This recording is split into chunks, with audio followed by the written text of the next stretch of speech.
빌립보서 3장 1절부터 6절까지 함께 읽습니다. 정말로 나의 형제들아 주 안에서 기뻐하라.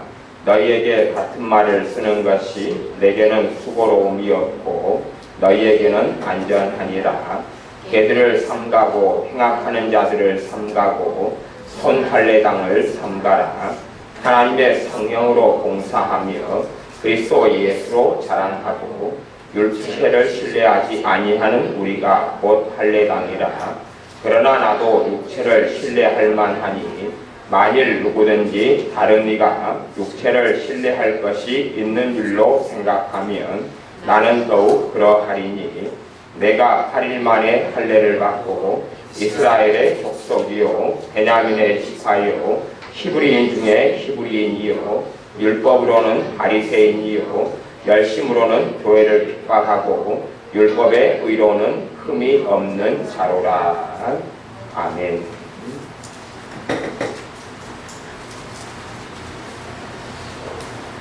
사람의 변화는 정말로 어렵습니다. 어떤 사람이 변화된다는 것은 정말로 어렵습니다. 아주 어렵습니다.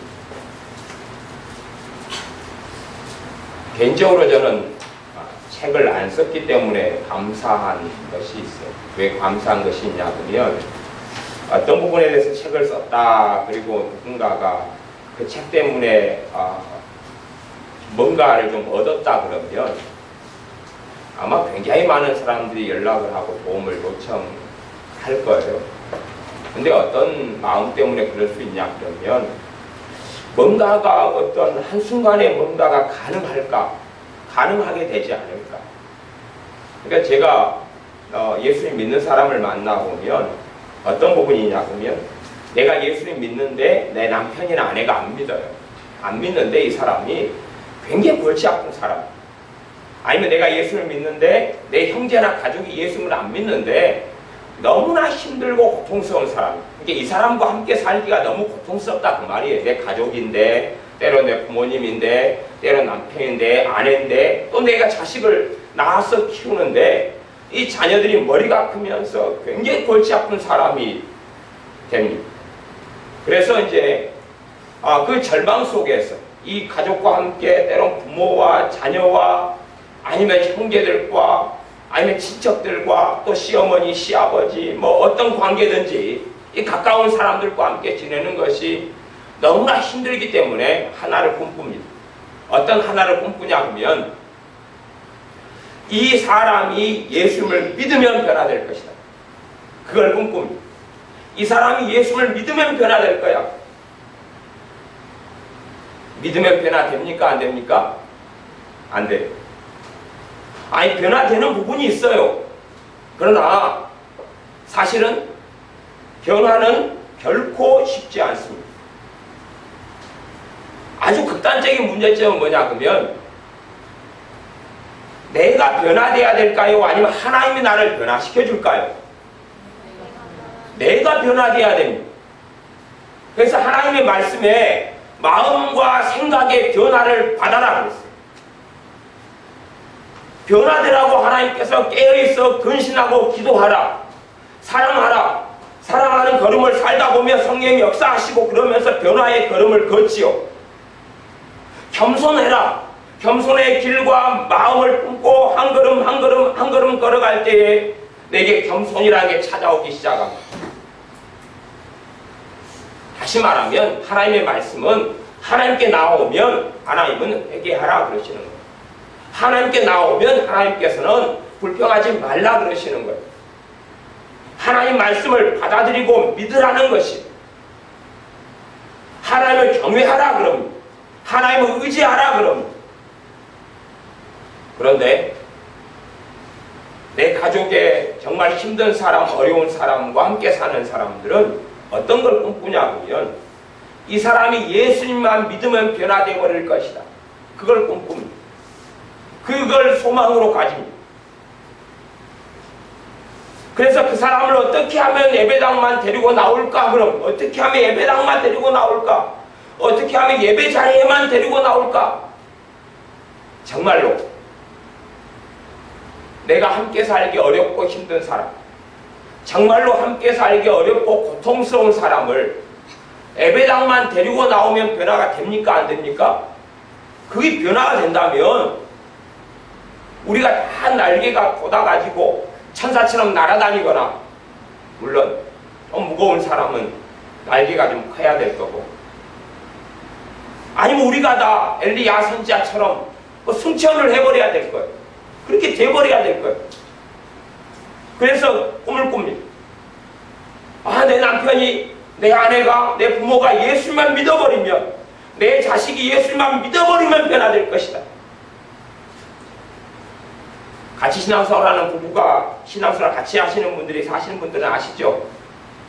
같이 예수를 믿는데도 여정과 삶이 만만하지 않고 쉽 변화되지 않는다는 사실.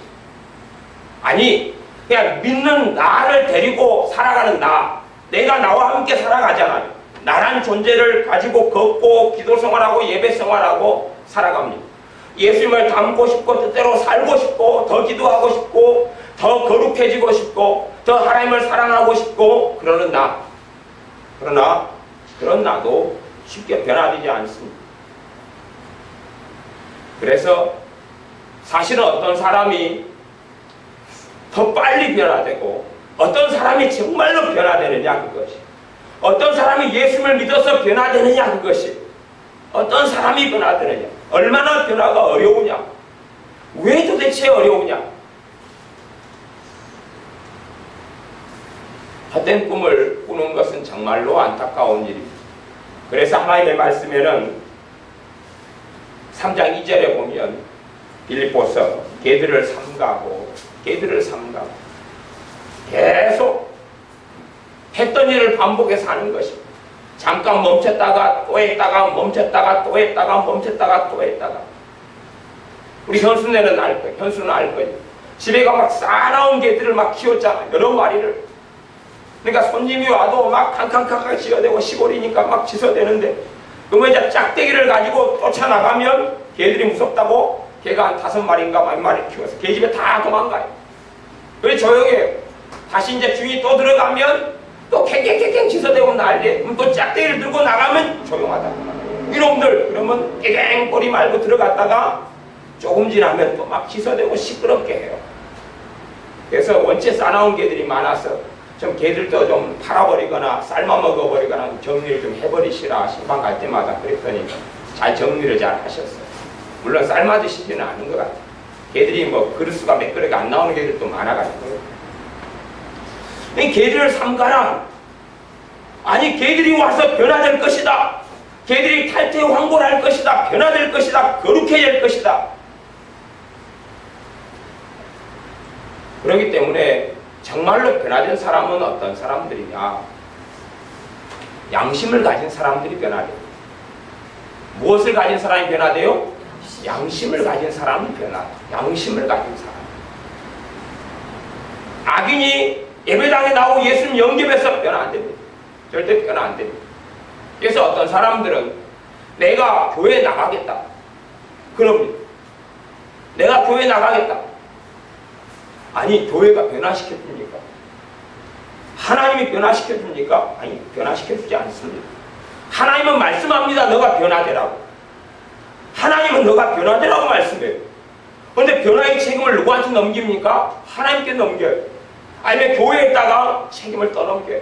나를 변화시켜봐라. 가인과 아벨이 있었는데 어느 날 제사를 두 사람이 지낸 다음에 하나님께서 형인 가인의 제사는 받지 않고 동생인 아벨의 제사만 받았습니다. 형이 너무나 시기가 질투가 나가지고 동생을 죽여버리고 싶었어요. 증오심이 부글부글 끓어올랐습니다. 하나님께서 가인에게 찾아오셨습니다. 막 미움과 증오가 살인하고 싶은 마음이 끓어오르는 가인에게 찾아오셨어요.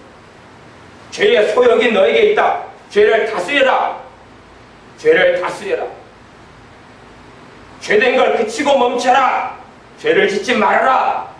그 아내가 증오심과 살인하고 싶은 마음이 있기 때문에 하나님 찾아오셔서 가인을 바꿔준 게 아니라 가인에게 말씀하시는 거예요.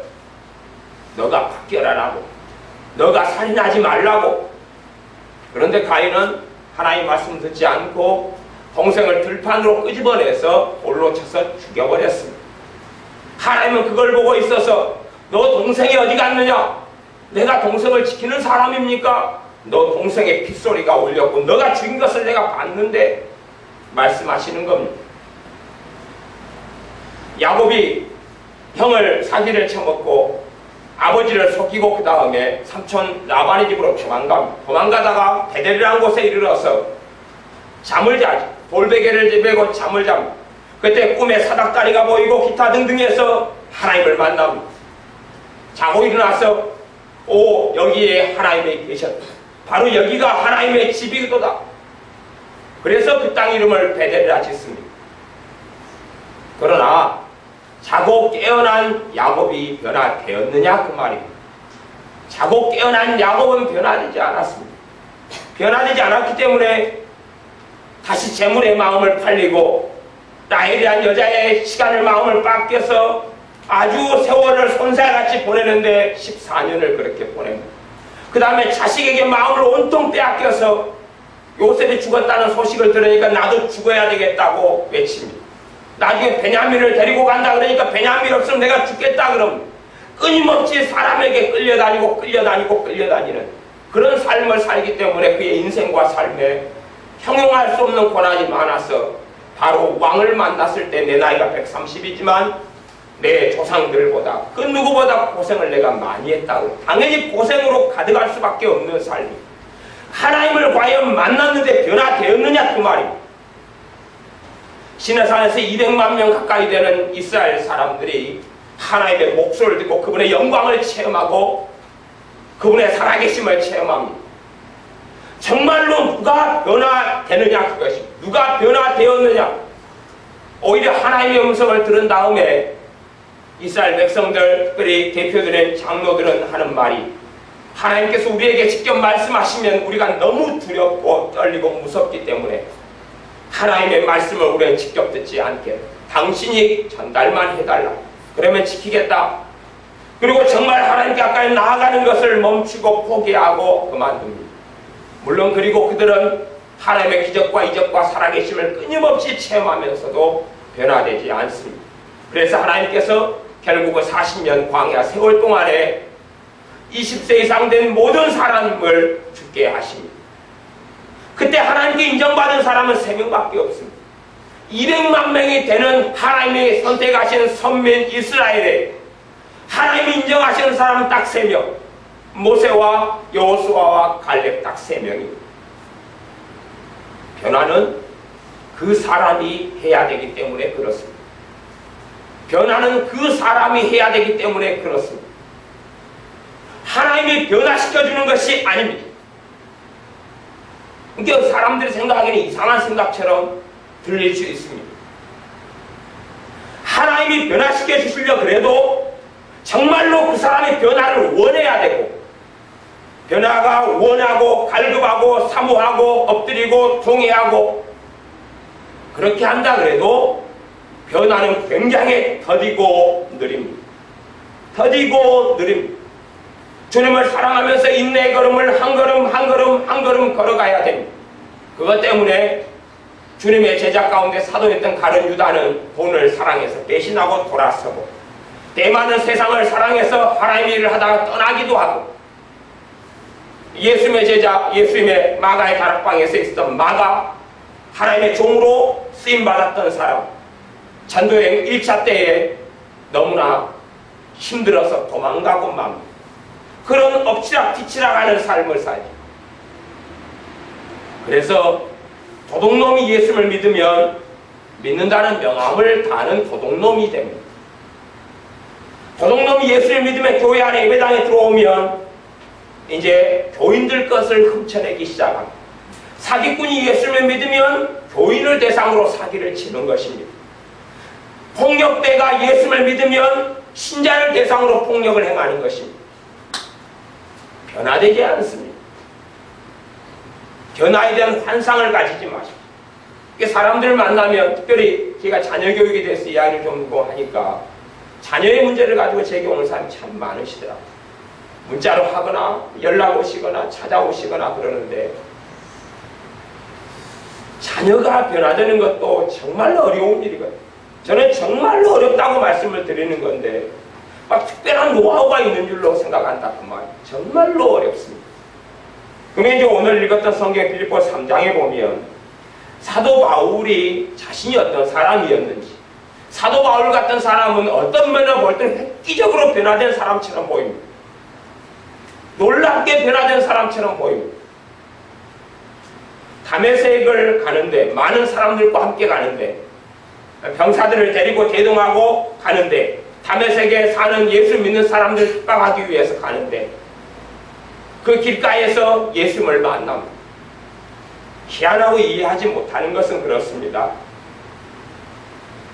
여러 사람이 걸어가는 도중에 예수님이 나타나셨다면 모든 사람이 예수님을 봤어야 될 것 아닙니까? 그러지 않습니까? 공짜인데. 아니, 주님께서 길을 가는 모든 사람에게 한꺼번에 자기를 보여주시고 계시하시면 될 것 아닙니까? 그러면 사도 바울만이 아니라 다른 사람도 변화될 것 같지 않습니까? 그러나 주님께서 자신을 함께 가는 사람들에게 보여주셨다 할지라도 변화되는 사람은 없었다는 사실입니다. 오직 이 사도 바울 한 명입니다. 사울이라는 청년 한 명입니다. 왜 사울이라는 청년은 변화가 되느냐? 그 청년의 삶이 빌립보서 3장에 본문에 읽었던 데에 나와 있습니다. 그 가운데 5절 6절을 제가 읽어드리겠습니다. 내가 8일 만에 할례를 받고 이스라엘의 족속이요 베냐민의 지파요 히브리인 중에 히브리인이요. 8일 만에 할례를 받았다는 것은 이 사도 바울의 부모가 하나님의 말씀을 쫓았다는 이야기입니다. 하나님을 경외하는 사람 나름대로 그랬기 때문에 어릴 때부터 어떤 교육을 시켰다는 이야기입니까? 말씀의 교육을 시켰다는 것을 대변하는 이야기입니다. 왜냐하면 어지간한 사람은 8일 만에 할례를 그렇게 별로 시행하지 않았던 시대가 신약 시대에 주님께서 오시기 그때쯤에는 더 그리 되었기 때문에 그렇습니다. 또한 사도 바울이 살았던 곳은 길리기아 성 다소였지 예루살렘이 아니었기 때문에 그러합니다. 디아스포라로서 흩어져 있는 유대인들이 모여서 살았던, 회당 중심으로 살았던 거기에서 태어났는데 거기에서 난지 8일 만에 할례를 받습니다. 재밌는 사실은 할례라는 것이 남자에게는 이 포경수술인데 할례를 받는 그것이 대한민국에는 할례 받는 사람이 거의 없지 뭐. 근데 그냥 겉으로는 똑같은 것, 뭐 소위 말하자면 한국의 남자들은 위선상 할례를 행하지요. 그래서 할례 행하는 비율이 80에서 90%가 됩니다. 이스라엘 사람들은 율법을 가지고 있고 말씀을 믿는다 그러는데 실제로 포경수술률이, 할례율이 한 60%가 좀 넘습니다. 이게 좀 우스운 일이죠. 이게 대한민국 사람이 겉으로 볼 때는 훨씬 더 유대인같이 이렇게 남자들은 살아갑니다. 아주 웃기는 현상이 벌어집니다. 난지 8일 만에 할례를 받고 이스라엘의 족속이요 베냐민의 지파요 히브리인 중에 히브리인이요 율법으로는 바리새인이요. 율법으로 바리새인은 뭐냐 그러면 말씀대로 지키고 행하고 사는 것, 이게 바리새인이라고 말입니다. 하나님 말씀을 문자적인 중심으로 해석하고 하나님 말씀을 가능한 된대로 있는 그대로 말씀을 실행하고 순종하고 살아가는 이러한 율법의 해석의 가치관을 가진 사람들이 바리새인입니다. 물론 어떤 많은 바리새인들은 겉과 속이 달라버리는 문제가 생겼지만 어떤 바리새인들은 겉이 같았고 속이 같았다 그 말입니다. 바리새인의 역사도 이때쯤 되면 꽤 오랜 연도가 지나옵니다. 그래서 변질이 많이 된 부분들이 존재합니다. 어쨌든 바리새인이다 율법으로는. 그러면서 6절에 보면 열심으로는 교회를 핍박하고 율법의 의로는 흠이 없는 자. 이 사도 바울이 어떤 사람이냐 그러면 그 전에 청년 사울 때에 율법으로는 흠이 없다. 율법의 의로는 흠이 없다. 이 사람이 교회를 핍박했지만, 이 사도 바울이 청년이었을 때 교회를 핍박했지만 그 교회가 이단의 단체이고 하나님을 섬기는 하나님의 백성들을 신앙을 무너뜨리는 거라고 착각했기 때문에, 오해했기 때문에 교회를 핍박한 것이었지, 사도 바울의 개인의 삶에 있어서는 하나님의 말씀을 지키려고 발버둥을 치는 삶을 살았다 그 말입니다. 그래서 삶 속에 하나님의 말씀에 따라서는 흠이 없는 삶을 살아왔다는 이야기입니다. 이 사람에게 양심이 있었고, 이 사람에게는 도덕이 뭔지, 하나님의 뜻이 뭔지를 알고 있는 사람. 그렇기 때문에 주님을 만난 이후에 주님이 변화시켜 준 게 아니라 살아계신 주 예수님을 만난 다음에 이 사람이 식음을 전폐하고 기도하면서 자신을 돌이키는 것입니다. 자신이 그대로 하나님을 경외했는데 주님을 핍박했던 것은, 주님의 교회를 핍박했던 것은 오해해서 그렇거든요. 이 사람은 양심이 있는 사람이고 깨끗하게 살아왔던 사람이다 그 말이에요. 그래서 겉으로 볼 때는 한순간의 변화처럼 보입니다. 그러나 그런 어릴 때부터, 낳았을 때부터 말씀 속에서 살아온 사람이라는 사실입니다. 자녀들을 도덕을 가르치지 않고 무엇이 선하고 무엇이 악하고 무엇이 옳고 무엇이 틀린가를 가르치지 않으면 그 자녀가 나중에 개망난이가 되어져서 주님이 만나주시면 변할 것이다? 아니, 변화되지 않습니다. 주님이 만나주셔도 소경이 될 뿐입니다. 그래서 청년 사울은 주님 만난 이후에 소경이 됐습니다. 제자 아나니아가 없었다면 아마 눈을 뜨지 못하고 소경으로 마감했을지도 모릅니다. 인생을. 자, 한번 생각해 보십시오. 예배당에 들어오고 교회를 들어와가지고 사람이 변합니까? 아니, 변화된 사람이 교회를 들어올까요? 다시 생각해 보십시오. 교회라는 것은 믿는 자들의 모임입니다. 믿는 사람들의 모임이에요.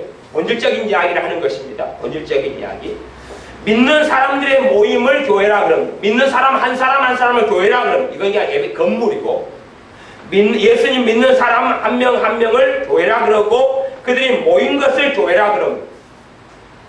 그러면 그 예수를 믿는 자들의 모임에 믿는 자가 들어옵니까? 불신자가 들어와서 믿는 자가 됩니까?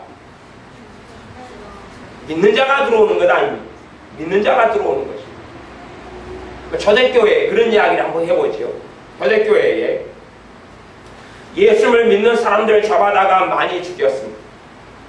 지금 북한에 예수를 믿는 사람들을 잡아다 강제 수용소에 보내고 고문하고 굶겨 죽이고 또한 죽이기 합니다. 중국에서도 지금은 많이 이제 삼자교회도 오픈돼 가고 지하교회도 좀 용인돼 가고 많은 하나님의 역사, 성령의 역사, 부흥의 역사를 봅니다.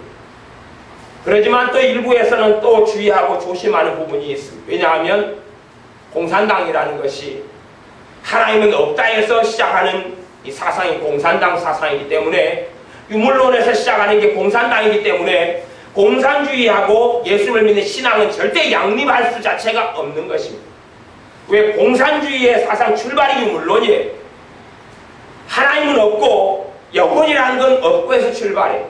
그렇기 때문에 종교는 아편이다라고 시작하는 것이 공산주의이기 때문에 참된 신앙과는 양립하고 같이 갈 수 없고, 그래서 공산주의는 지금도 원수 마귀가 적그리스도의 세력으로 사용하고 있는 것입니다. 적그리스도와 우리 주 예수님이 하나 되어서 살아갈 수 없는 것처럼 참된 신자와 공산주의자는 함께 갈 수가 없는 것이죠. 자유민주주의하고는 함께 가지만 공산주의하고는 함께 갈 수가 없는 것입니다. 그러면 이 악한 사람들이 예수님을 믿으려고 그래요. 그러나 예수님을 믿으려면 그 사람 안에 뭐가 있어야 돼요? 양심이 있어야 돼요. 양심에 성령 하나님께서 역사하셔서 뭐를 깨닫게 합니까? 죄를 깨닫게 해요. 죄를 깨닫게 하려면 양심이 있어야 된다 그 말이에요. 한 장 넘겨서 디모데전서 1장하고 2장을 봐보겠습니다. 디모데전서 1장, 2장 1장만 봐보겠습니다. 디모데전서 1장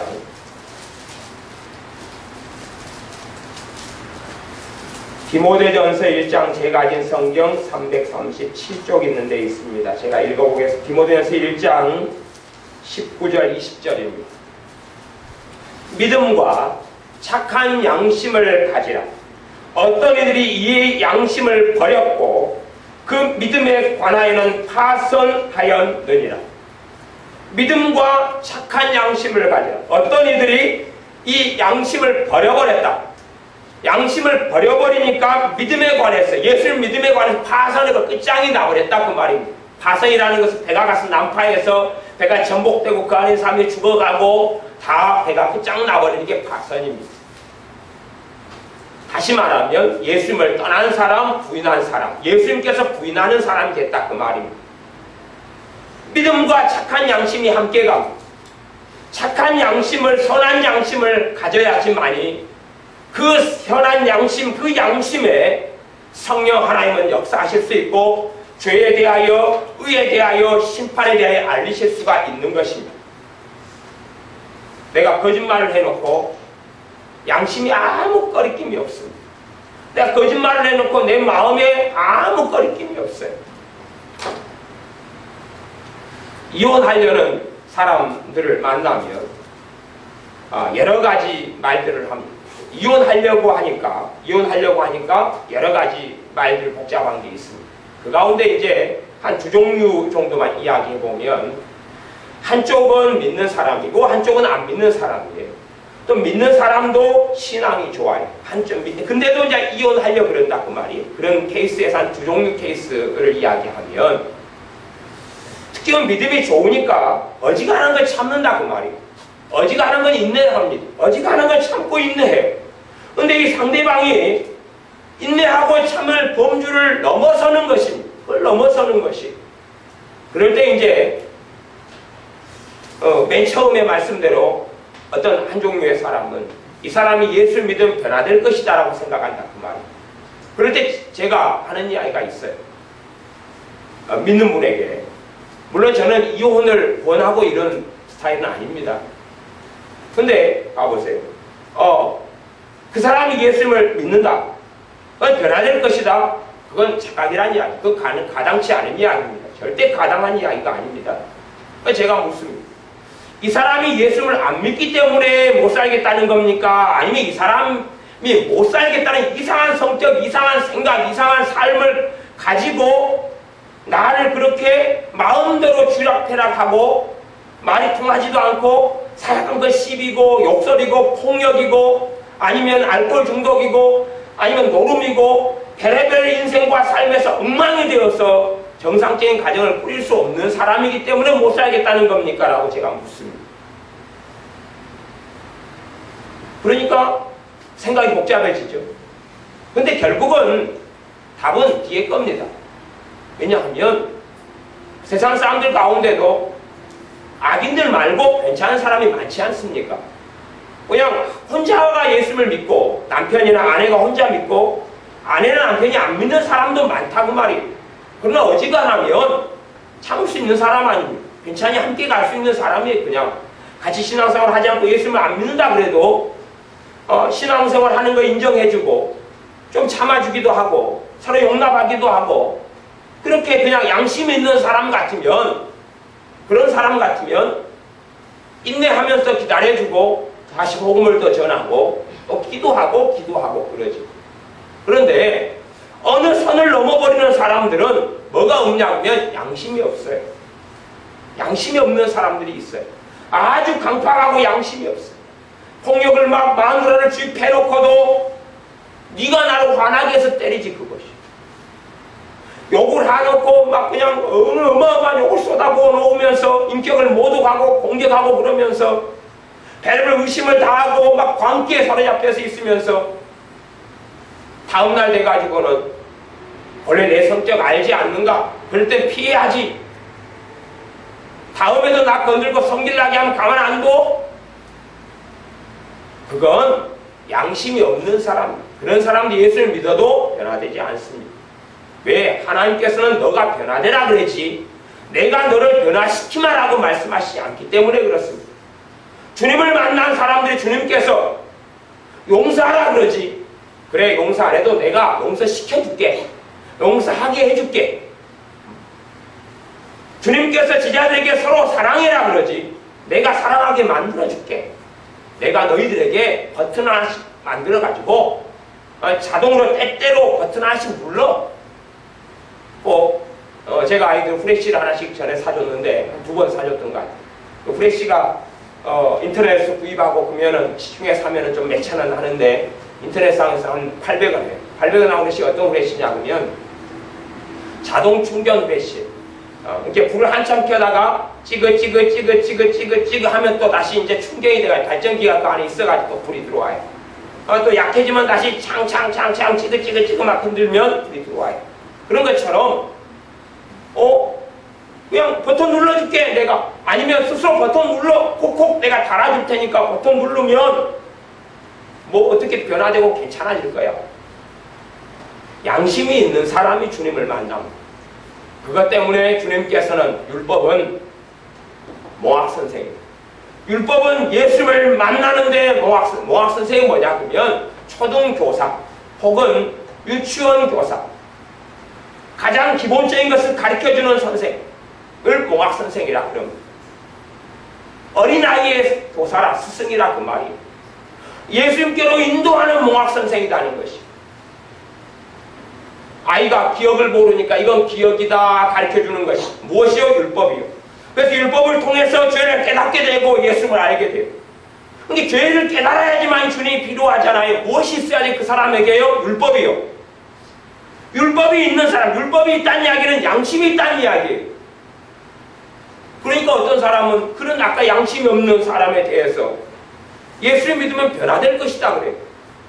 왜 제가 묻지요? 아니 그 남편이 예수님 안 믿는 것 때문에 못 살겠다는 겁니까? 아니면 그 사람이 말이 안 통하고 아주 적반하장이고 광기에 들여차 있고 아니면 굉장히 폭력적이고 아주 상종하지 못할 인간의 어떤 상종하지 못할 사람이기 때문에 못 산 사람입니까? 그것부터 한번 생각해 보십시오 라고 묻습니다. 최소한은 하나님 왜 안 변화시켜줍니까? 라는 하나님에 대한 원망을 하지 마라고 제가 이야기하는 것입니다. 왜요? 하나님은 그런 일을 행하시지 않기 때문에 그렇습니다. 하나님은 말씀을 주십니다.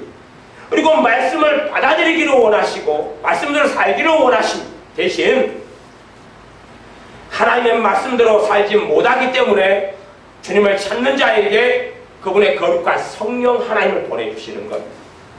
그래서 주님을 의지할 때마다 누가 역사하세요? 성령님께서 역사하셔서 도와주시는 것입니다. 그게 복음입니다.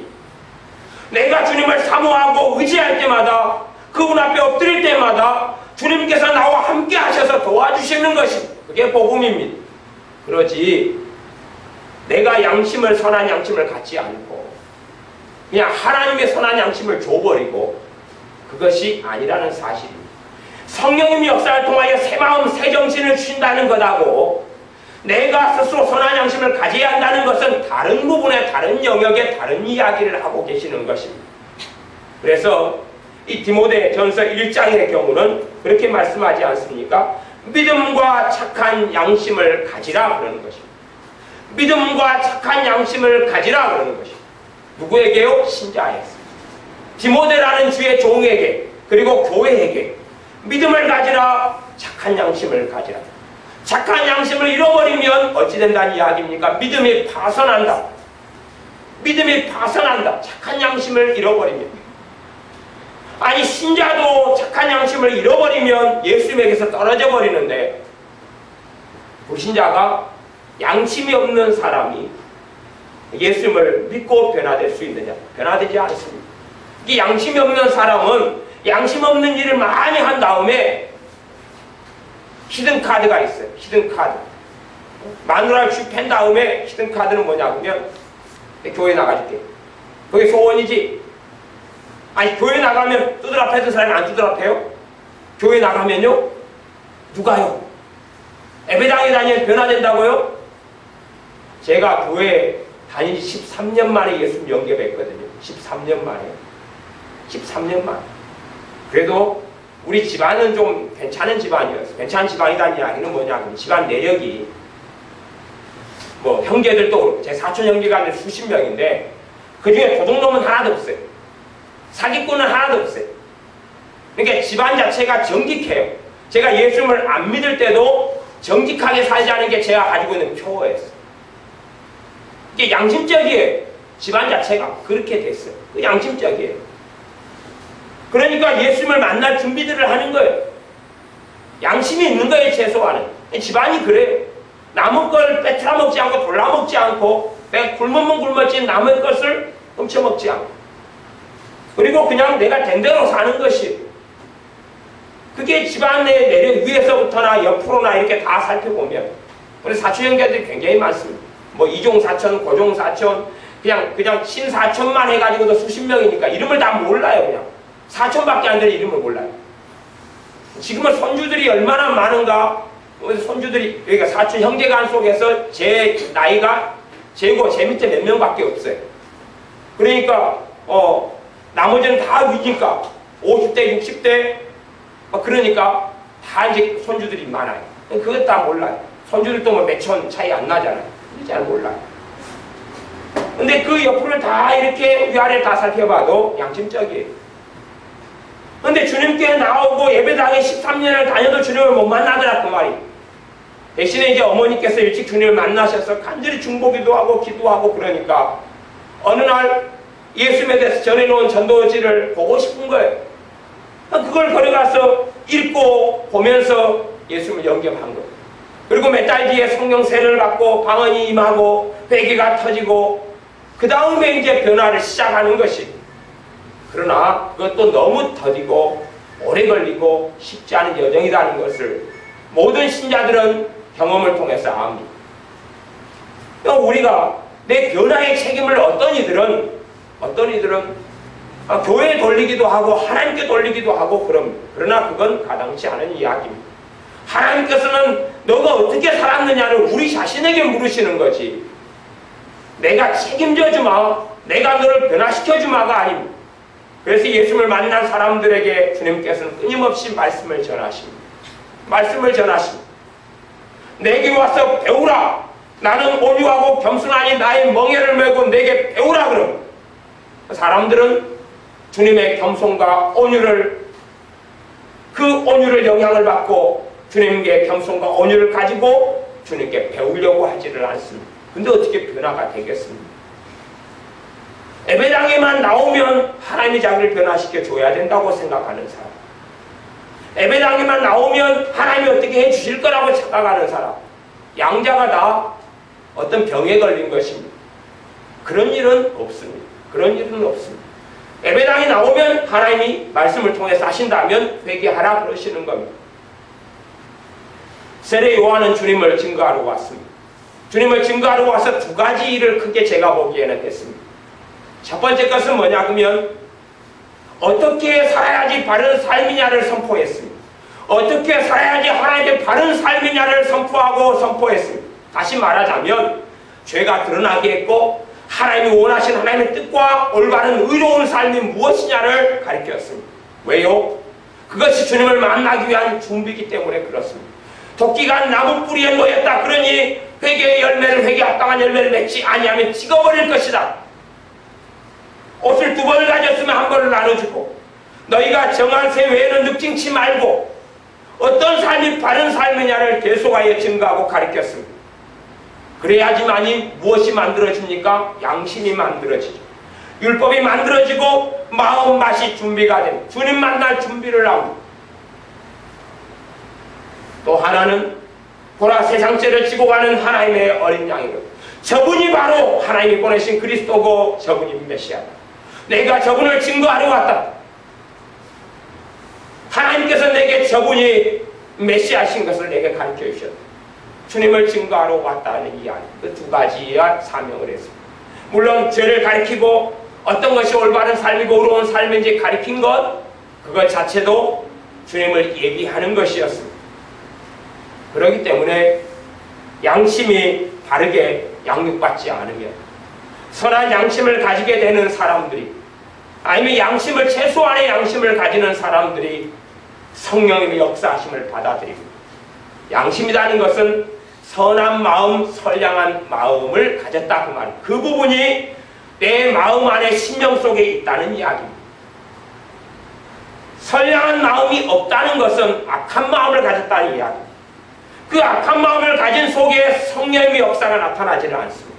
나타나지는 않아요.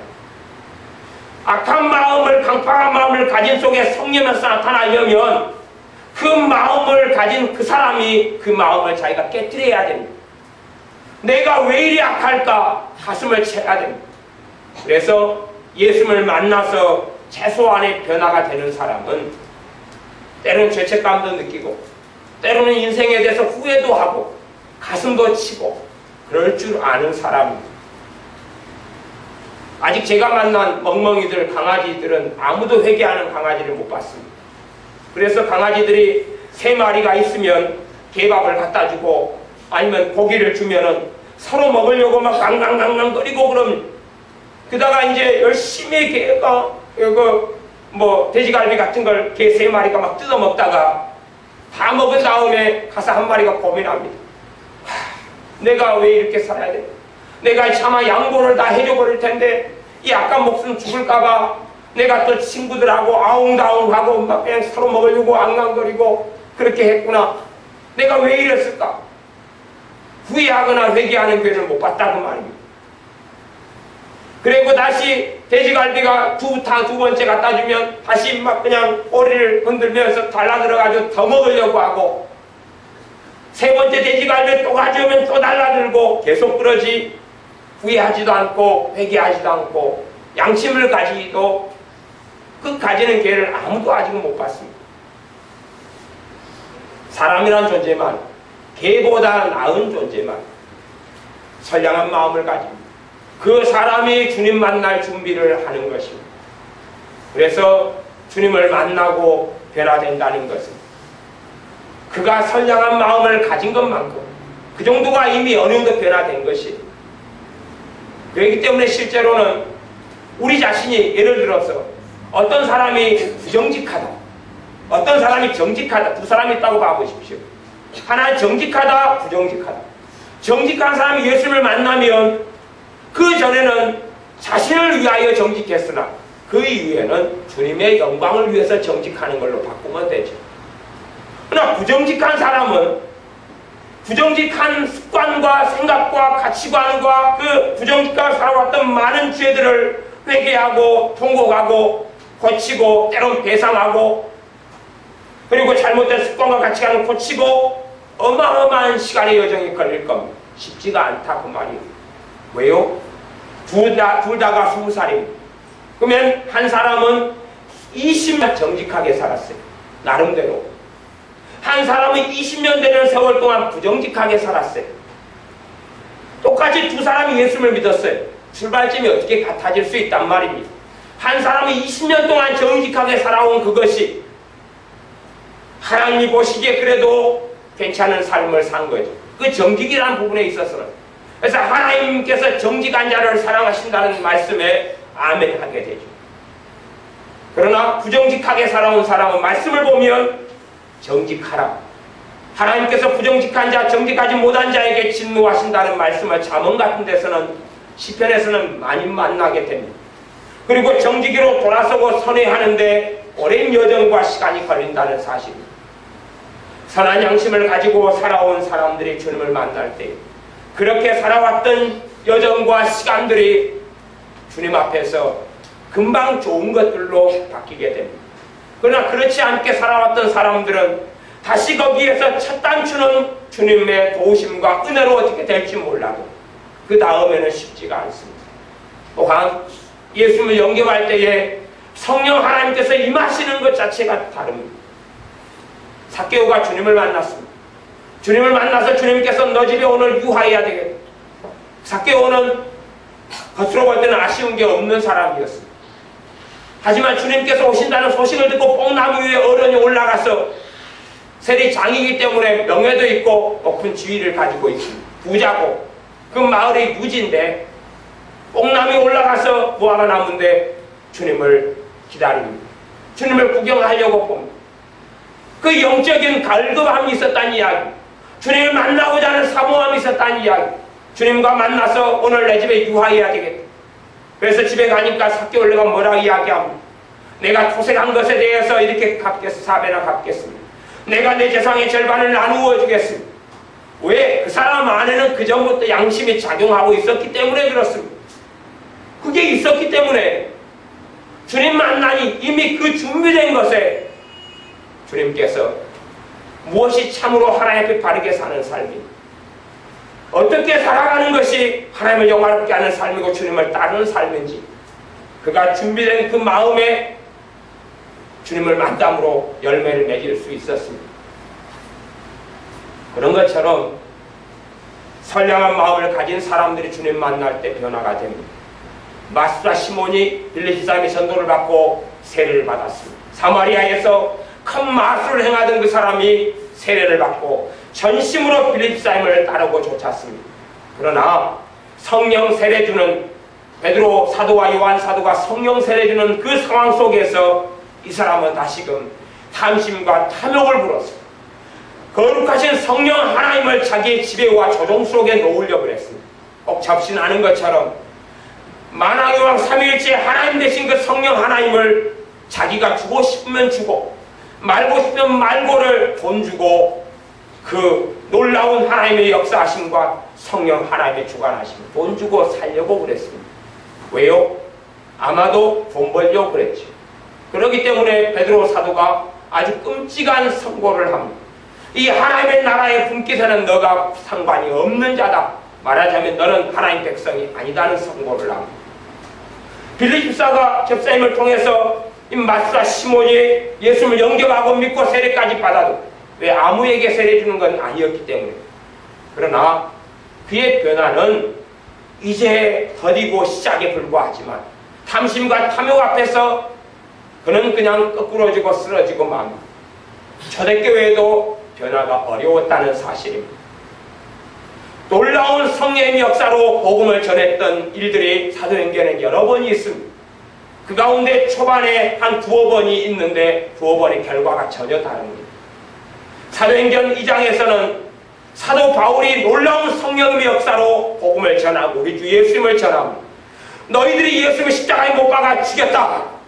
그러니 듣는 사람들이 우리가 어찌할 마음이 찔려서 그러면 어떻게 해야 되느냐 우리가 그럽니다. 그때 너희가 회개하고 예수님을 믿으라. 약속하신 성령님을 너희가 선물로 받는다. 그래서 그들은 회개하고 예수님을 영접하고 성령 충만을 받았습니다. 그 종류의 사람들. 스데반 집사님은 성령 충만한 집사님이었습니다. 주님의 복음을 성령 충만한 가운데 증거했습니다. 얼마나 성령 충만했냐 그러면 얼굴이 천사의 얼굴처럼 변하고 광채가 났습니다. 하나님의 살아계신 하나님의 보좌를 영적인 눈을 떠서 보게 되고 성령의 놀라운 역사 가운데 정말 놀라운 설교를 합니다. 그 설교를 듣는 사람들이 마음이 찔렸습니다. 그래서 돌로 차서 죽였습니다. 마음이 찔려서 못 살겠다. 죽여야 되겠다. 그래서 죽였습니다. 놀라운 설교의 결과로 두 종류의 사람이 갈라집니다. 어떤 사람요? 한 종류의 사람이 양심이 있는 사람. 그래서 우리가 정말 죽였구나 예수님을 어찌 해야 되겠느냐. 한 종류의 사람은 마저 우리가 준 게 맞는데 정말 기분 나쁘게 하네 이놈. 이놈을 꼴을 볼 수 없다. 죽여버려야 되겠다. 그래서 이가 하나님을 못 오겠다, 신성 못 오겠다는 면목 속에 죽여버립니다. 그때에 청년 사울도 그게 맞는 줄 알고 보증을 섭니다. 가편 투표를 하지. 바리새인으로서 그렇게 합니다. 바리새인이 그런 상황 속에서 증인의 역할을 할 수 있는 사람이었기 때문에 그렇습니다. 똑같은 일들 속에서 양심이 있는 사람과 없는 사람이 걷는 길이 다르다 그 말입니다. 그렇기 때문에 우리가 변화되어져 오는 부분이 있었다면 선한 양심 때문에 그렇습니다. 선량한 양심 또한 올바로 법이 뭔지 도덕이 뭔지 사람답게 어떻게 사는 것이 뭔지를 가지고 있는 사람이 주님 만날 때 그것만큼 변화됩니다. 그것만큼 변화가 빠르고 나머지는 이제 말씀에 따라서 다시 또 변화의 여정을 걸어가야 됩니다. 내 마음과 삶 속에 하나님 말씀하고 다르게 되어졌고 다른 사상, 다른 가치관, 다른 생각들을 가진 건 하나님의 말씀을 통해서 너희 마음의 변화를 받으라. 변화를 받는 여정을 걸어가야 되는 것입니다. 그렇기 때문에 하나님의 말씀은 너희가 어떻게 하라는 말씀으로 가득 차 있습니다. 물론 아무 능력을 안 주시고 그러는 게 아니라 정말로 주님을 찾고 주님을 의지하는 사람들에게 그분의 거룩하신 영이신 성령 하나님을 보내셔서 돕게 하시고 역사하게 하십니다. 성경 로마서 말씀을 봐보겠습니다. 로마서 2장입니다. 로마서 2장 12절부터 15절까지입니다. 로마서 2장 12절부터 15절까지 제가 읽어보겠습니다. 로마서 2장 12절부터 15절까지. 무릇 율법 없이 범죄한 자는 또한 율법 없이 망하고 무릇 율법이 있고 범죄한 자는 율법으로 말미암아 심판을 받으리라. 하나님 앞에서 율법을 듣는 자가 의인이 아니고 오직 율법을 행하는 자라야 의롭다 하심을 얻으리니 율법 없는 이방인이 본성으로 율법의 일을 행할 때는 이 사람은 율법이 없어도 자기가 자기에게 율법이 되나니 이런 이들은 그 양심이 증거가 되어 그 생각들이 서로 혹은 송사하며 혹은 변명하여 그 마음에 새긴 율법의 행위를 나타내느니라. 이방인, 율법이 없는 이방인, 불신자가 무엇을 가지고 있다고요? 양심을 가지고 있어서 이 양심을 가진 사람이 있기 때문에 이 양심이 증거가 된다고. 그래서 그 생각들이 서로 혹은 송사하며 변명하며 그 마음에 새긴 율법의 행위 무엇이요? 양심. 이 양심이 그 마음에 새긴 율법이다 그 말이에요. 그거에 따라서 양심에 따라서 이방인이 살아가는 거죠. 그래서 나중에 주님께서 율법이 있는 자들은 율법을 통해 심판하시고 양심이 있는 자들은 그러나 율법이 없는 자들은 그 양심에 따라 심판하시는 하나님의 은혜를 주십니다. 양심이 없는 사람들 주님을 만나는 사람들은 누가 만나느냐? 또한 정말로 변화의 여정을 계속 가는 사람들은 어떤 사람들이 가느냐? 선한 양심을 가진 사람들이 그 길을 걸어갑니다. 아무나 변화되는 것이 아닙니다. 아무나 달라지는 것이 아닙니다. 아무나 주님을 닮는 것이 아닙니다. 선한 양심이 없이 선한 양심은 주님께서 주실 수 있는 게 아니고 내가 가지는 것입니다. 내가 가지는 것. 그러나 내가 가지는 선한 양심은 불완전하고 부족하고 연약하고 나를 의롭게 할 수도 없고 나를 거룩하게 할 수가 없습니다. 그 내가 가진 선한 양심으로는 선한 열매, 하나님께서 원하시는 선한 열매를 맺을 수 없습니다. 그러나 그것이 있을 때에 성령님께 주는 정말로 선한 양심인 양선이라는 게 나타납니다. 성의 열매 가운데 그때야 양선이 드러나고 나타납니다. 내 안에 미움과 증오를 가득히 품고 있는데 성령님께서 용서할 마음을 주시는 게 아니라는 사실입니다. 내가 미움과 증오 속에 용서의 길을 걸으려 할 때 그때 성령님께서는 능력을 주시고 용서할 마음으로 역사하시고 진리로 역사하시는 겁니다. 그래서 선량한 마음을 안 갖는 사람들, 정말 어떤 사람이 쉽게 예수를 믿게 되느냐? 선량한 양심을 가진 사람은 죄를 이야기할 때에 내가 그런 사람이다라고 주님 앞에 엎드리기가 쉽습니다. 그래서 그 사람이 어릴 때부터 어떻게 살아왔느냐가 되어집니다. 하나님의 말씀은 아이 때부터 마땅히 행할 길을 가르쳐라. 그리하면 늙어서도 떠나지 아니하리라.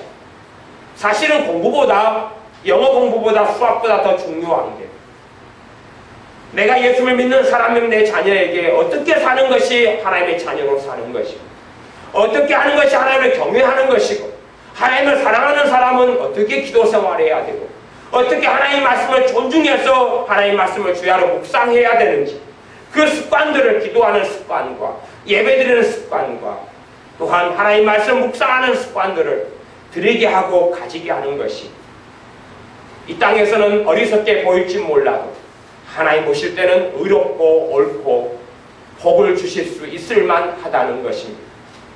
그것이 첫 번째 하나님 앞에서 사람의 도리를 다하고 살아가는 것들을 가리키는 것. 그때에 늙어서도 떠나지 않게 되는데 어릴 때부터 말씀과 다르고 이기적이고 자기 중심적이고 자기 애착적이고 그렇게 살아간다면 양심이 무너지고 어그러지게 됩니다. 선량한 양심이 사라져버리면 기도해서 그거 능가될 수 있습니다. 교회에 나오게 해주십시오. 교회에 나오게는 해주십니다. 변화는 그 사람이 해야 되는 것입니다. 변화는 그 사람이 해야 되는 것입니다. 하나님 말씀에 따라 너가 변화되라는 것입니다. 너가 달라지라는 것입니다. 그렇게 할 수 있느냐 하는 것입니다. 부자 청년이 어떻게 하여 영생을 얻으리까? 그래, 너 가진 걸 다 팔아서 가난한 자들에게 주고 너가 나를 따라라. 너가 나를 따라라. 부자 청년은 그렇게 할 수 없었습니다. 그건 부자 청년이 선택하는 것이지 주님께서 해주시는 것이 아니었기 때문에 그렇습니다. 그걸 선택할 때 주님은 영생을 주시는 것입니다. 그러지 그 변화를 주님이 시켜주는 게 아니었다는 사실입니다. 그러니까 사람들은 성경을 어떻게 보는지 모르겠습니다. 하나님의 말씀을 이상하게 보는 것 같아요. 이상하게 보는 것 같아요. 그래서 하나님이 변화시켜 줄 거라고 꿈을 꾸는 것 같습니다. 하나님이 변화시키는 능력과 권세를 가진 건 사실입니다. 그러나 그분은 공의로우시기 때문에 정말로 나를 변화시켜 주기 위하여, 내가 변화되기 위하여 주님을 의지하고 엎드리고 통회하고 그럴 때에 그것만큼 변화시켜 주시는 것입니다. 그것만큼 변화시켜 주시는 것. 내가 달라지기 위하여 하나님의 말씀을 주야로 묵상하고 말씀 앞에 떨 때에 그것만큼 변화시켜 주시는 것입니다. 사실 그것 없이는 변화되는 게 없습니다. 하나님 말씀에 너희는 경건에 이르기를 훈련하라, 연습하라. 경건에 이르기를 훈련하고 훈련할 때에 경건이 내 안에 들어오게 되는 것입니다. 내 삶의 경건의 훈련 속에서 내가 예수님을 조금씩 닮아가는 겁니다.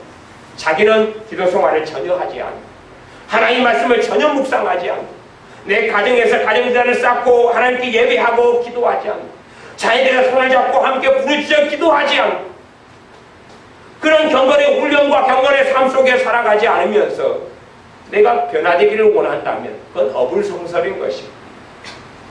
한 걸음 한 걸음 내가 사는 삶의 자리 속에서 주님을 찾고 의지하고 의탁할 때에도 변화는 더디고 느립니다. 변화는 더디고 느립니다. 내 가족이, 내 형제가 유감스럽게, 내 남편과 아내가, 내 자녀들이 유감스럽게 선량한 사람이라면 내가 그들의 영혼을 위해서 기도하고 탄식할 때에 열매를 쉽게 맺기 좋을 것입니다. 그러나 완고한 바로처럼 완고하고 완악한 사람이라면 사실은 내 기도는 열매 맺지 못합니다. 물론 내 기도를 통하여 그에게 심령이 가난할 기회를 하나님 허락하시고 그리고 하나님께 엎드릴 기회는 허락하시지만 그러나 그가 느끼는 것은 별것 없습니다. 그가 가진 선량한 마음, 양심에 따라서 그 정도만큼만 성령이 역사하실 수 있기 때문에 그렇습니다. 생각해 보십시오. 강팍했던 바로 왕이 10가지 상상할 수 없는 재앙을 만납니다. 그러나 그는 선량한 양심이 없고 강팍한 마음만 가지고 있었기 때문에 거기에 임하여 계신 역사하시는 하나님을 배울 수 없었습니다. 그리고 뒤에는 그 강팍한 마음을 따라 전차를 끌고 하나님의 백성들 죽이려고 쫓아가다가 홍해에 수장되어서 다 죽임을 당하였습니다. 그것이 강팍한 사람의 말로입니다. 그가 기적을 통해서 물을 못 마시게 되고 개구리 재앙을 만나고 이 재앙을 만나고 피해 재앙을 만나고 장자가 죽임을 당하는 그 눈물과 고통의 세월을 보내지만 그러지만 그가 하나님께 엎드리지는 않는다 그 말입니다. 과거의 왕 중에서 느부갓네살 왕이라는 아주 강력한 바벨론의 왕이 있었습니다. 그 왕은 7년 동안 짐승이 돼가지고 들에서 산 다음에야 하나님이 살아계시다고 하나님 앞에 엎드리게 됩니다. 7년 동안 사람의 이성이 사라지고 짐승처럼 불을 뜯어먹고 독수리 손톱처럼 나고 왕계에서 쫓겨나서 짐승으로서 7년을 살아가다가 그러면서야 겨우 마음이 낮추어지고 그리고 정상적으로 나시고 왕에게 정신을 차려서 복귀했을 때에 공문을 써서 발표하지. 하나님만이 여호와 하나님만이 왕이시고 하나님이시다. 상천하지에 그분 말고는 하나님이 안 계시다 라고 선언합니다. 그 7년 동안의 짐승으로 산 비참한 세월 뒤에 그때야 좀 엎드립니다. 물론 그것이 그의 변화의 전부다는 아닙니다. 왜냐하면 그는 아직 하나님의 말씀을 모르는 사람이기 때문에 단지 변화의 단초에 그것도 불과할 뿐입니다. 그러한 하나님의 직접 만지심을 경험하고도 느부갓네살은 단지 그 정도에 불과하다 그 말입니다. 그렇기 때문에 우리 자신이 쉽게 변화되지 않는 것에 대해서도 낙심할 필요는 없습니다. 사실은 우리가 얼마나 예수님을 닮았느냐가 주님 앞에 섰을 때의 상급을 좌우하기 때문에 그렇습니다. 내가 때로는 아프고 내가 때로는 서럽고 내가 때로는 힘들더라도 주님을 닮아가는 여정을 한 걸음 한 걸음 걸어가는 그 세월들이 주님 앞에서 영원한 상급을 받는 것을 결정하기 때문에 그렇습니다. 얼마나 위대하고 아름다운 일을 했느냐가 아니라 때론 벳세메스로 가는 두 마리 암소처럼 눈물을 흘리면서라도 주님을 따르는 그 걸음을 때로 완고한 내가 변화되지 않는 것을 보면서 가슴을 치면서라도 그래도 주님 앞에 엎드리고 주님 사랑하는 그 길을 걷는 것. 때론 내가 전하는 복음을 아무도 받아들이지 않고 심지어 내 가족과 형제 중에 아무 변화되지 않는다 할지라도 내가 주님 사랑하고 섬기는 것에서 후퇴하지 아니하고 걸어가는 그 사람. 때로는 내가 좌절과 절망과 내 허물이 드러나고 내 문제가 드러남에도 불구하고 내 과거의 망령에 사로잡히지 아니하고 우리 주님의 보혈 의지하고 주님의 십자가 붙잡고 나아가는 그 사람. 그 사람이 주님 앞에 섰을 때에 상급을 받게 됩니다. 주님의 인정을 그 사람이 받게 됩니다. 그렇기 때문에 우리가 한 걸음 한 걸음 더딜지라도 걸어가는 그 걸음이 귀한 걸음이 됩니다. 내 주변의 가족들이 쉽게 변하지 않는 걸 가지고 절망할 필요는 없습니다. 선한 양심을 가지는 게 그만큼 중요하고 어릴 때부터 바르게 양육되어서 살아오는 게 그렇게 중요하기 때문에 그렇습니다. 심은 대로 거두리라고 말씀하시는 분이 주님이시기 때문에 그렇습니다. 사람이 무엇으로 심든지 그대로 거두리. 많이 가진 자는 많이 받게 되고 있는 자는 많이 받게 되고 없는 자는 있는 것도 빼앗기게 되고 그게 주님의 말씀입니다. 선한 마음을 가진 사람은 회개가 더 깊이 터지고 성령이 더 놀랍게 임하시고 하나님 말씀이 더 역사에서 자신의 양심의 역사에서 죄에 대하여 의에 대한 심판에 대하여 깨닫게 되며 더 주님께 쉽게 나아가죠. 그러나 선한 양심이 없는 사람은 오히려 세월만 낭비하고 허송세월하게 됩니다. 그래서 우리가 믿음을 가질 뿐만 아니라 선한 양심을 가지는 건 너무나 중요한 것입니다. 양심을 버려버리면 믿음에서도 파선하게 됩니다. 그래서 우리가 자녀를 양육할 때도 양심을 가지는 자녀를 양육하는 것. 잘못했을 때 잘못을 고백할 수 있는 사람. 두 사람이 싸웠다 그러면 내가 자존심이 상하더라도 내 체면이 좀 손상되더라도 내가 잘못했다고 공개적으로 이야기할 수 있는 자녀로 키우는 것. 단지 그냥 말만 훔쳐서 숨어가지고 골방에서 하나님 잘못했어요. 거기서 끝이는 어리석은 자녀가 아니라 내가 정말 공개적으로 내가 잘못했다. 그렇게 할 수 있는 사람. 그렇게 양육해야 됩니다. 제가 예전에 전도사 때 어떤 분에게 크게 화를 냈어요. 화를 냈는데 물론 그분의 잘못 때문에 화를 냈는데 전화상으로 크게 화를 냈어요. 화를 냈는데 제가 좀 유명한 사람이었어요. 그때 신학대학원을 다닐 때 좀 유명한 사람이었어요. 그러니까 그분이 저한테 화를 막 제가 내가지고 당하면서 행정적인 일 때문에 그랬거든요. 화를 막 전화를 하니까 그분이 전화를 듣다가 저라는 걸 안 거예요. 제가 좀 유명한 사람이어가지고 나름대로 그래가지고 저라는 걸 알게 되니까 문제가 생기는 거예요.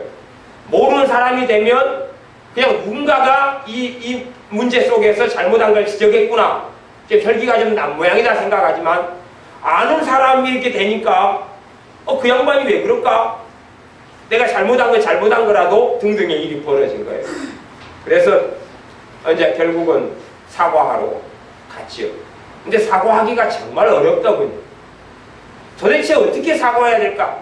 그래서 바깥 쌈방살을 사고, 그다가 그것도 이제 그 행정실에 그 양반이 좀 높은 사람이어서 그 사무실에 앉아 있는데 사무실 다 튀고 사람들이 다 모여 있잖아요. 어떻게 가서 이 양반한테 잘못했다 그래요. 그래서 제가 참 좋은 게 요즘은 진짜 세상이 좋아져가지고 막 핸드폰도 잘 나왔고 그러니까 문자로 사과하면 되잖아요. 전화를 해도 돼요. 아니 제가 얼마 전에 종이가 있고 볼펜이 있으니까 제가 종이에다가 썼어요. 이만약 씨하고. 그래서 제가 철없는 제가 어리석은 행동과 말을 제가 했습니다. 제가 철딱서니가 없어서 그런 줄 알고 용서해 주시기 바랍니다. 그래서 가지고 공손하게 드리고 바깥산상자 드리고 인사 90도로 하고 나왔어요. 그 다음에 좋은 소문을 내주시더라고. 그 정사님 참 겸손하더라. 사람이 댐댐이가 됐더라. 그렇게 해주시는 거예요. 그래서 제가 실수해놓고도 결과가 좋게 나오는데, 근데 그걸 할 때까지는 참 어렵더라고. 제 자신을 꺾어보는 데까지는 어려운 것이. 내 잘못을 인정한다는 건 그게 정말 쉬운 게 아니에요. 살아오면서 제가 잘못을 한 일들이 종종 있어서 어떨 땐 제가 무릎 꿇고 잘못을 빌 때도 있었어요.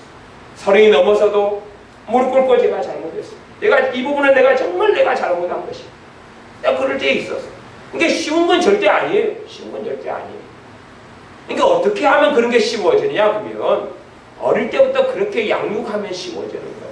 자기의 잘못에 대해서 책임을 지게 하고 잘못을 그대로 빌게 하고 사과하게 하고 어떤 마음으로요? 진실로. 그렇게 하는 자녀는 주님을 떠나지 않습니다. 아니면 주님을 떠났다 그러더라도 쉽게 돌아옵니다. 쉽게 돌아와요. 왜? 내가 기도하면 성령님께서 어디에 역사하세요? 양심에요. 양심의 역사하시거든요. 왜 양심에 율법이 없어도 율법의 작용을 하거든요. 그래서 양심이 없는 악인들에게는 성령이 역사를 하신다고 그래도 기껏해 어느 정도냐 그러면 그를 쳐버렸어서 죽음의 질병으로 아니면 사고로 집어넣어서 그 다음에 조금의 뭔가가 찌릿하고 느껴지는 것 거기서 끝나는 것이 대부분입니다. 선한 양심을 가진다는 것은 귀하고 복된 것입니다. 선한 양심을 가지고 하나님 말씀으로 우리의 마음을 다시금 더 선하게 말씀으로 양육을 우리가 받아야 됩니다. 하나님 말씀으로 더 선한 마음으로 양육을 받고 그리고 우리가 한 걸음 한 걸음 주님을 따르는 여정 속에 실망하지 않고 절망하지 않고 그리고 한 걸음 한 걸음 나아가는 저와 여러분이 되시기를 바랍니다. 기도하겠습니다. 아버지 하나님, 우리는 때때로 살기 어렵고 힘든 가족과 형제를 만납니다. 그러나 사람이 변하는 하나님이 시키시는 것이 아니라 하나님의 말씀을 받아들이며 하나님께 순종하며 그 사람이 변화의 여정을 걸어가야 하오며 우리가 이것을 알고 책임을 하나님께 떠넘겨서 원망하거나 하나님을 탓하는 어리석은 자리에 서지 않게 하여 주시옵소서. 또한 변화되는 것이 우리의 힘과 능력으로 변화되지 않습니다. 우리가 주님 앞에 엎드릴 때마다 주님 도와주셔서 우리로 하여금 말씀을 깨닫게 하시고 죄를 깨닫게 하시며 의를 알게 하시며 심판에 대해 알게 하시는 성령 하나님의 도우심을 받아 성령님의 열매들을 맺어가게 도와주시옵소서. 우리의 마음을 주님께서 말씀을 통하여 기도를 통하여 찬양을 통하여 새롭게 하여 주시옵소서. 그렇게 겸비함으로 한 걸음 한 걸음 나아갈 때에 주님을 닮아가는 걸음과 인생의 여정이 되게 하옵소서. 예수님의 이름으로 기도하옵나이다. 아멘.